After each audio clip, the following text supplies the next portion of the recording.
Abu Bakar Siddiq. Siapa dia? Kenapa surga tidak dimasuki satu orang pun, baik dari Nabi Adam sampai manusia terakhir, kecuali Abu Bakar Siddiq yang pertama? Hadis sahih riwayat Muslim, hadis qudsi. Allah berfirman, sesungguhnya aku mengharamkan surga sebelum kau ya Muhammad, dan umatmu masuk terlebih dahulu ke dalamnya.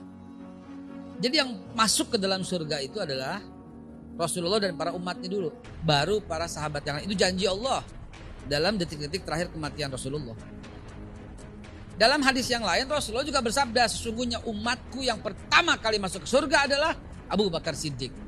Jadi orang pertama masuk surga dari Nabi Adam, ada Nabi Ibrahim, ada Nabi Musa, semuanya itu yang paling pertama kali menginjakkan kaki masuk surga adalah Abu Bakar Siddiq.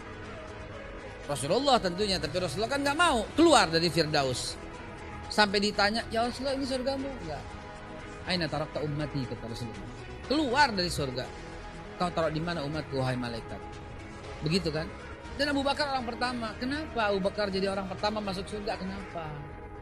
Kenapa juga Rasulullah bersabda, apabila iman satu kota Madinah ditimbang dengan iman Abu Bakar Siddiq seorang, lebih berat iman Abu Bakar Siddiq seorang. Kenapa? Di situ ada Umar bin Khattab, ada Utsman bin Affan, ada Ali bin Abi Thalib, dan ada semua para sahabat. Kenapa? Semua di total. Bukan cuma one by one, di total. Demi Allah masih lebih berat iman Abu Bakar Siddiq seorang. Kenapa?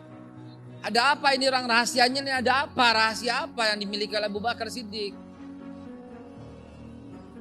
Ada apa teman-teman sekalian? Nggak tercantum di kitab. Dia karena begini, nggak ada. Kitab mana yang menjelaskan Abu Bakar begini karena begini, nggak ada. Nah itulah yang pentingnya, bukan ngaji Nahwu Shoroh biasa, bukan ngaji Quran biasa, tapi ini yang disebut ngaji mantek bayan. Itu logika, mencari ilmu di balik ilmu. Ketemunya di hadis juga. Rasulullah bersabda, man dalla ala khairin falahu mithlu ajrin fa'ilihi. Siapa yang mempelopori sebuah perubahan, menjadi penggerak perubahan, dan orang lain mengikutinya, falahu mislu ajrin fa'ilihi, maka orang itu mendapatkan pahala seberat, sepersis, mislu, semisal apa yang orang kerjakan. Maka dimanapun yang namanya Utsman bin Affan sujud, demi Allah pahalanya buat Utsman bin Affan dan buat Abu Bakar. Kenapa?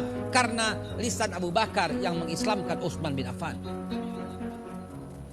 Abu Bakar dakwah kepada Abdurrahman bin Auf, dan Abdurrahman bin Auf masuk Islam karena sebab Abu Bakar. Abu Bakar dakwah kepada Thalhah, Ubaidillah dan Zubair bin Awam, dan dua-duanya masuk karena Abu Bakar Siddiq. Yang lebih mengagumkan, Sa'ad bin Abi Waqqas masuk Islam karena lisannya Abu Bakar Siddiq. Kemudian Sa'ad bin Abi Waqqas ditugaskan oleh Nabi ke Madinah, dan satu kota Madinah masuk Islam. Siapapun yang sujud di kota Madinah, demi Allah pahalanya juga buat Abu Bakar Siddiq. Bagaimana enggak hebat penggerak perubahan itu, saudara? Penggerak perubahan itu adalah, ya Rob, ini dahsyatnya penggerak perubahan. Dan antum teman-teman para wartawan yang hadir sekarang berhak dan insya Allah mendapatkan itu ketika menuliskan berita ini dengan benar. Dan orang jadi nonton, jadi lihat, jadi berubah gara-gara tulisan antum semua. Apa sih ini? Siapa yang nulis? Oh ini. Gue lihat.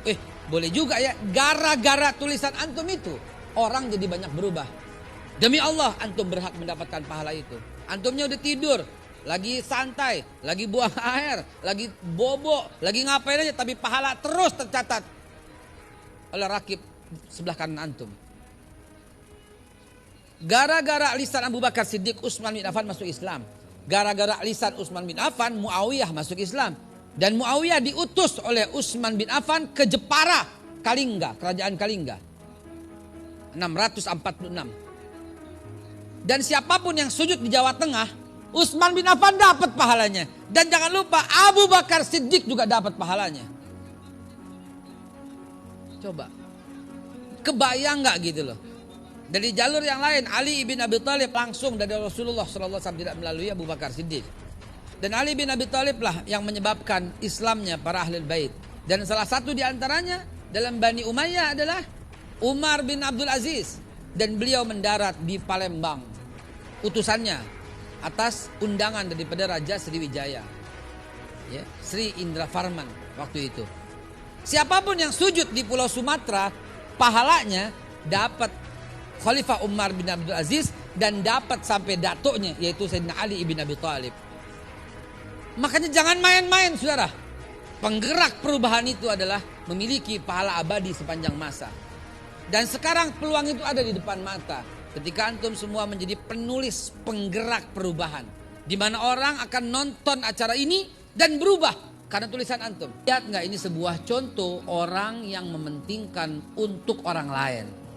Dan Amazing Muharram ini orangnya mementingkan orang lain untuk berubah. Karena itu temanya adalah penggerak perubahan. Dan sekarang ada di tangan antum teman-teman para wartawan. Semoga Allah Subhanahu wa taala membukakan hati kita menjadi penggerak-penggerak perubahan dan kita akan bersanding di belakang benderanya Abu Bakar Siddiq dan Abu Bakar Siddiq dan kita semua berada di belakang benderanya Rasulullah sallallahu alaihi wasallam. Shallu ala Nabi Muhammad.